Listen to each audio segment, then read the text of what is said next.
Hello, welcome to Radical Engagements here at Varnblog, and today we're taking a dip outside of the normal Marxist canon into the anarchist engagement with Marxist theory canon with the works of Dr. Wayne Price. Dr. Wayne Price, I believe, is in the lineage of Hal Draper, although he left both Trotskyism and Marxism and began working in anarchism, I believe, in the 90s, although I'm not totally sure. He is a longtime activist, theorist, and writer of both anarchist and revolutionary anti-authoritarian socialist works. He's been involved in human rights and anti-war, union democracy, and ecology struggles. He's written for the Utopian, Anarcho-Syndicalist Review, and Anarchismo, and I mainly know him from a book called The Value of Radical Theory and Anarchist Introduction to Marx's Critique of Political Economy, which I actually think is a really good book. And this is in response to a couple of things that have come up here on the channel about the theory of the state. And one of the interesting things to talk about this piece, an anarchist view of class theory of the state, is that it actually deals with classical Marxist views of the state in a way that I think is brief but fair. And for those who don't think Marxism has a developed enough theory of the state, of which I am one of them,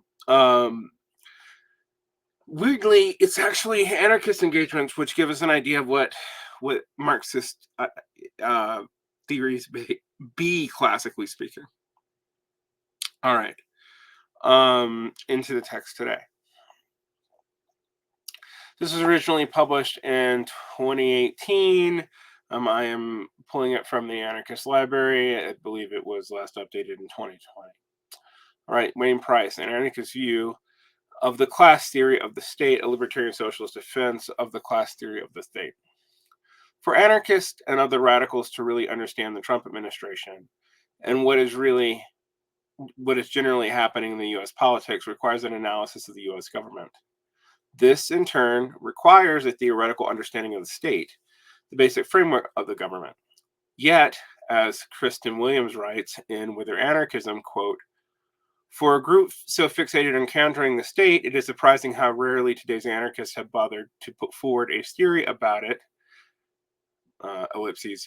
The inability or unwillingness to develop a theory of the state or more modestly analysis of states has repeatedly steered the anarchist movement into blind alleys. Williams, 2018.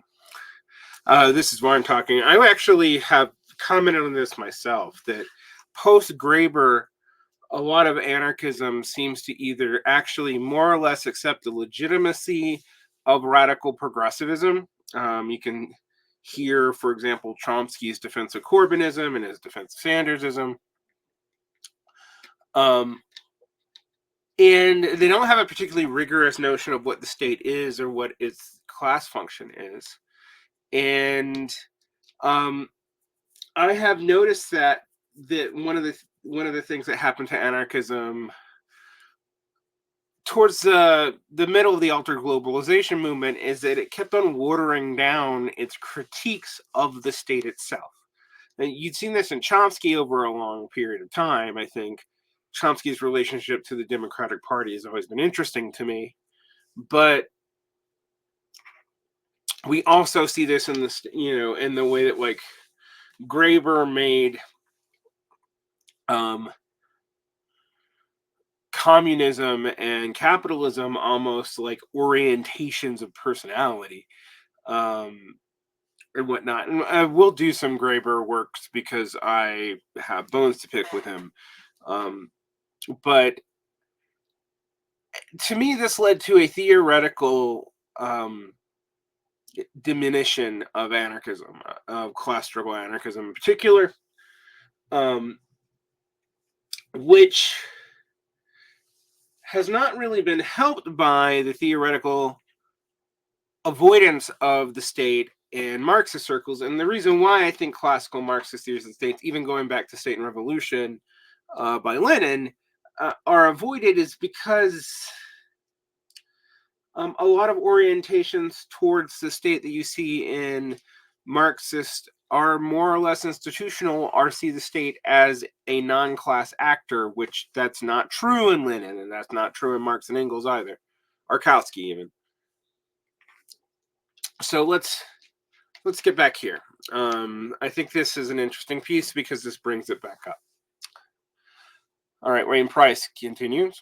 Of the theories which place the state within the context of the capitalist economy and all other oppressions, patriarchy, racism, ecological destruction, etc., anarchism and Marxism stand out. Yet few Marxists know anything of the anarchist view of the state. I mean, other than we usually think that anarchists have a simplistic or infantile notion of what the state is. But to be fair, I've actually complained that anarchism today is not really resembling even the anarchism that Marxists historically critiqued. So, and few anarchists know anything of the Marxist state theory. Absolutely, because few Marxists do. That's far speaking. For that matter, as Williams implied, few anarchists know anything of state theory. For example, most Marxists believe that anarchists denies that class factors are important for the state, and that it contradicts anarchism to believe that they are. They see anarchism as focused solely on the state, ignoring factors of class and political economy. Asterisk. I don't historically, but I do today. But I think we're gonna have to start teasing out what we mean by what we're talking about when we talk about anarchism, because a whole lot of people who critique anarchism kind of treat it as a monolith, and it's really those radical liberals that annoy us, and that's what we mean by it.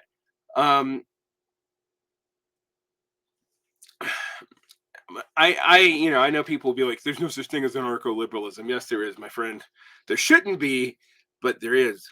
And anarcho-liberalism is annoying, but what has really happened over the course of when Bhaskar Sankara wrote that piece for Dissent, God, almost 15 years ago now, maybe more than that, almost, yeah. The anarcho-liberal piece, the difference between who he was critiquing, which were people like Naomi Klein, and his own position have gotten thinner and thinner over time. All right. And that's because that's all kind of glomming on to a particular movement that came out of Occupy and went into the Sanders moment, in ways that didn't end up being super helpful. Anyway, back to Price. Meanwhile, many anarchists believe that Marxists see the state simply as a reflex of the wishes of the capitalist ruling class, with no independent interest of its own and no reaction to other class and non-class forces. I mean, some vulgar Marxists do, actually, but in general, that is an incorrect reading. When writing of, quote, the state, unquote, I do not include any and every means of coordination, collective decision-making, settling of differences, or protection from antisocial aggression. Humans lived for tens of thousands of years in hunter-gatherer societies, also called primitive communism, and early agricultural villages. They provided themselves with social coordination through communal self-government, are actually also class hierarchies depending on the society. We'll come back to that as I get into the anthropological text, but there are relatively egalitarian hunter-gatherer bands, and subsistence hunter-gatherers are relatively egalitarian historically. So that's a fair enough assessment. What they did not have is states, or were states, absolutely. The state is a bureaucratic military institution dominating a territory through specialized armed forces, police and military, and bureaucratic layering of people who make the decisions, ruling over and separate from the rest of the population. As I've talked about with Dr. Kuba, this is the Weberian notion of a state, but I think it's more or less collect run. It is the monopoly on violence and the monopoly on the administration thereof. The last part's important. The monopoly on violence is never full. It's never as fully established. But the monopoly on the administration thereof, so that there's bureaucracy and laws and legality and an administrative system, that makes a state. That is different from governance. It It is part of governments, it's a kind of governments, but it is different from governments. Which is why, like, even in State and Revolution, Lenin talks about the fact that if you have a standing army, you have a class society because you have to use surplus to maintain that standing army. And that means that the state, as an institution of bureaucratic layered violence, requires a class system. There is no such thing as a classless state. Anyway, quote, the state not only includes the existence of power situated above society, but also territorial concentration, as well as the concentration in the hands of a few of the functions in the lives of societies. A whole mechanism of legislations and policing has to be developed. Kropotkin, 2014. It must be the 2014 version of Kropotkin. The state is a, quote, public force which consists merely of armed men, but also of material advantages, prisons, and coercive institutions of all kind, organs of society standing above society, representations of power which estrange them from society. Engels, I guess this is from 1972. This must be the translation. This is the view of both Kropotkin and Engels. When speaking of, yes, that was who Weber was ripping off. Weber was taking the liberal elitist tradition and pulling from radical traditions for his definition. When speaking of the end of the state under socialism/communism, they do not mean the end of all collective decision making, but the end of a bureaucratic, military, socially alienated elite institution. I agree with that. That's why communism is a stateless society. It's not because it doesn't have government or governance. All right. The view of classical anarchist. The first person to call himself an anarchist was Proudhon, who wrote, in a society based on inequality of conditions, government, whatever it is, feudal, theocratic, bourgeois, imperial, is reduced in last analysis to a system of insurance for a class which exploits and owns against that which is exploited and owns nothing. The state, quote, finds itself invariably enchained to capital and directed against the proletariat. Proudhon, 2011. It must be the translation. Bakunin, who, as much as anyone, initiated anarchism as a movement, wrote, quote, the state has always been the patrimony of some privileged class, the sardocal class, the nobility, the bourgeoisie, and finally the class of bureaucracy. And, quote, modern capitalist production and banking speculations demand for their full development a vast centralized state apparatus, which alone is capable of subjecting millions of toilers to their exploitation, quoted in Morris. I'm guessing that's a 1993 translation. You will notice that a lot of the critiques of bureaucracy and like the ideas of the bureaucratic state and the bureaucratic class and the managerial class came out of anarchism and were integrated by people like James Burnham into conservatism. Burnham pulled it from various thinkers, including the Italian elite school. And the Italian elite school is interesting because it was a lot of the Italian elite thinkers, some of them were just classical liberals like Pareto, but some had actually come out of syndicalism and then later on became fascist. And the reason why they supported fascists is that they figured the state was always going to be oligarchically dominated, so having a very active fascist leadership which saw the state in coordinated and cooperated corporate in this sense. That's what corporatism used to mean. Doesn't mean rule of limited liability corporations. It means all classes incorporated into an organic whole. This was the theory that drove a lot of the development of PMC, what would become under Aaron Wright PMC theory.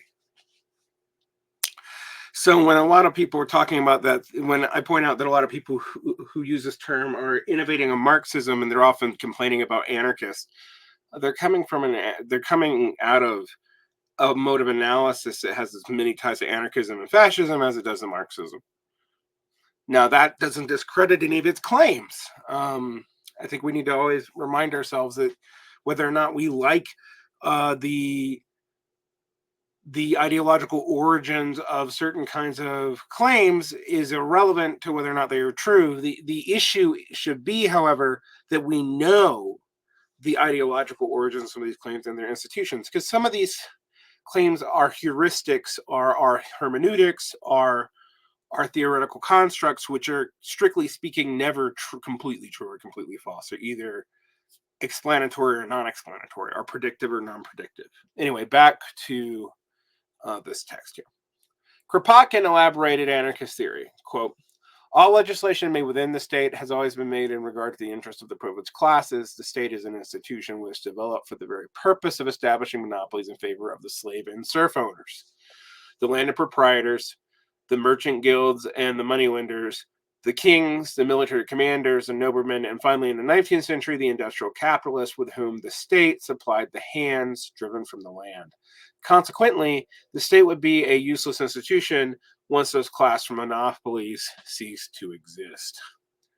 In brief, the classical anarchists saw a direct connection between the state and the exploitive class society, serving various upper classes as they lived off of lower working classes. This theory, this class theory of the state, also called the materialist or historical materialist theory of the state. Note that historical materialist here, it does come from Marxist origins. It's developed as a term a little bit after Engels, but you see this in both anarchist and Marxist thinkers. They don't actually deviate that much from each other on this thought. They deviate on how you think you handle it. The class theory of the state is frequently criticized as a reductionist or instrumentalist theory, which crudely reduces all government activity to the desires of the capitalist classes. It is criticized for allegedly ignoring conflicts within the class, the pressures of other classes, such as lobbying by union, and non-class forces. These are liberal criticisms, by the way. Non-class forces include all subsystems of oppression, sexism, racism, sexual orientation, national oppression, etc., each in its own way, maintained by the state. There are other pressures on the state, such as by churches. As an institution with its personnel, the state has its own interest. Supposedly, the materialist or class theory of the state ignores all this. In my opinion, this criticism, which is itself oversimplified, as I will try to show. The views of classical Marxists. And we'll finish this section and then pause. As with anarchists, the Marxist form of this class theory of the state has been accused of being class reductionist, oversimplified, and mechanical. In the Communist Manifesto, Marx and Engels wrote, quote, the executive of the modern state is but the managing committee of the common affairs of the whole bourgeoisie. And as a former Draperite, Price seems to like using Draper's translations. Draper calls the sentence, quote, the most succinctly aphoristic statement by Marx of his theory of the state. See Draper in 1998. This is often taken to mean that the state is merely a passive reflex of the capitalist class with all the interests going from the bourgeoisie to the state. In fact, the sentence says that the state, or rather the executive branch, actively managed the interests of the bourgeoisie as opposed to merely reflecting them. In this case, and it is a brief and condensed, succinctly aphoristic statement, is by no means the whole exposition of the theory.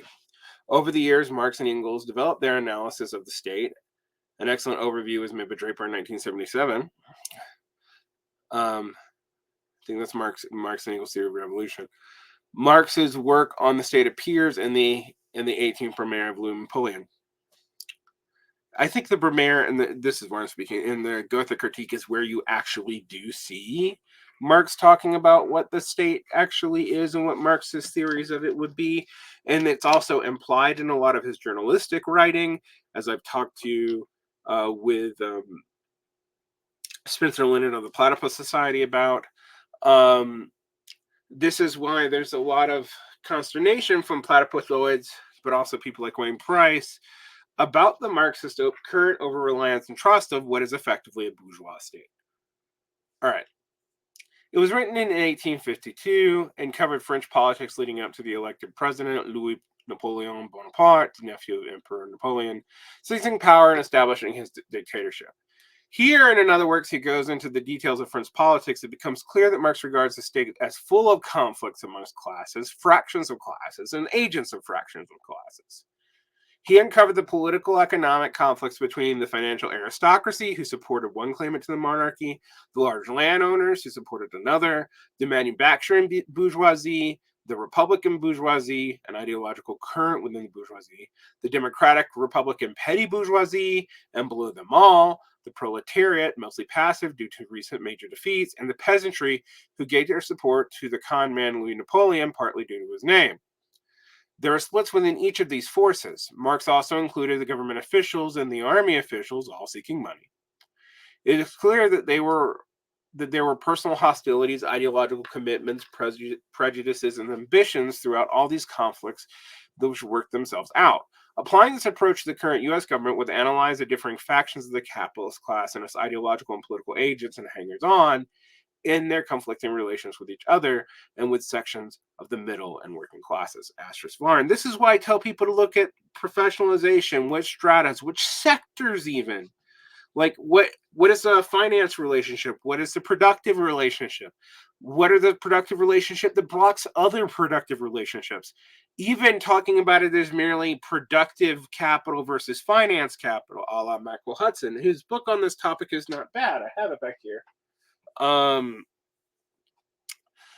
It's itself not actually fine-grained enough to fully understand what the small differences are in the state, but you can also lose the train of thought that the state's overall interests are remarkably consistent, which is why policy is remarkably consistent regardless of the stated ideology of those who run the state.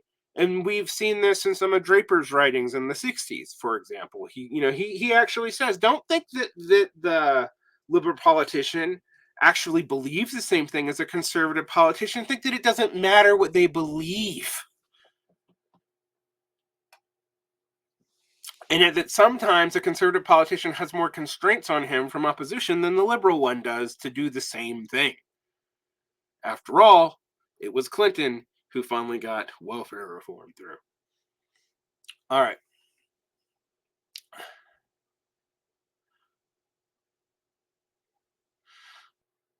The main other theme of Marxist 18th Brumaire is the increasing independence of the state from all classes. This gets picked up by Lenin, and this is actually justification of a lot of people for thinking that Marxists can control the state without totally breaking it up, including sections of the bourgeoisie. Balancing between conflicting class forces, the executive branch of the state tends to rise above them all. Marx calls this Bonapartism, and he calls it imperialism. See my conversation with Spitzer Leonard as well. Bonapartism and imperialism mean something different for Marx than they do later. And it has been discussed as the relative autonomy of the state, with the dictator's abolition of the legislature and its political parties, as well as censorship over political discussion. The bourgeoisie lost its direct control over the government. The capitalists were made to focus on running their businesses and making money, while Louis Bonaparte ran the state, declaring himself the new emperor. This he did through state bureaucracy, the army, and the quasi-fascist-like mass movement, as well as with popular support from the peasants. All right. Now, we've been going for 20 minutes. I don't like these radical engagement episodes to go for more than 20 minutes, although I will note that many times people will watch the first one of these episodes in one of these series and not the second, which confuses me because the second is where we talk about the conclusions of many of these essays. And the first episode will do gangbusters, and the second episode no one will watch. I don't know if that means that I should not break these up into 20 minutes and go into a full hour, but I'm trying to gauge where people's, patience is for me lecturing them and reading a text with them. So you can tell me in the show notes what you'd rather prefer. I'm probably still going to break them up, but if you would listen to an hour and finish it versus 40 minutes and left the last 20 minutes on the next episode go off, I think I'd rather you finish it. You can tell me what you think.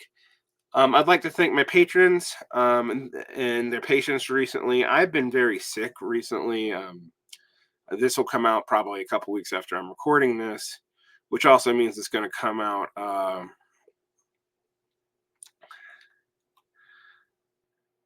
a little bit after I finish up some, a little bit after some other stuff that I'm releasing. So this will be old news, but my Patreons were very patient with me being sick the last few months. I have been somewhat ill lately. And so I'd like to thank them. There are about 470 of us. I would love to hit 500. So if you want to support the Varn world, we have subscriptions where you get audio of almost everything for as little as $3 a month. And usually there's usually one extra thing a week, in addition to audio of all the shows on the channel. So thank you guys, and check out this essay. I'll link it in the show notes.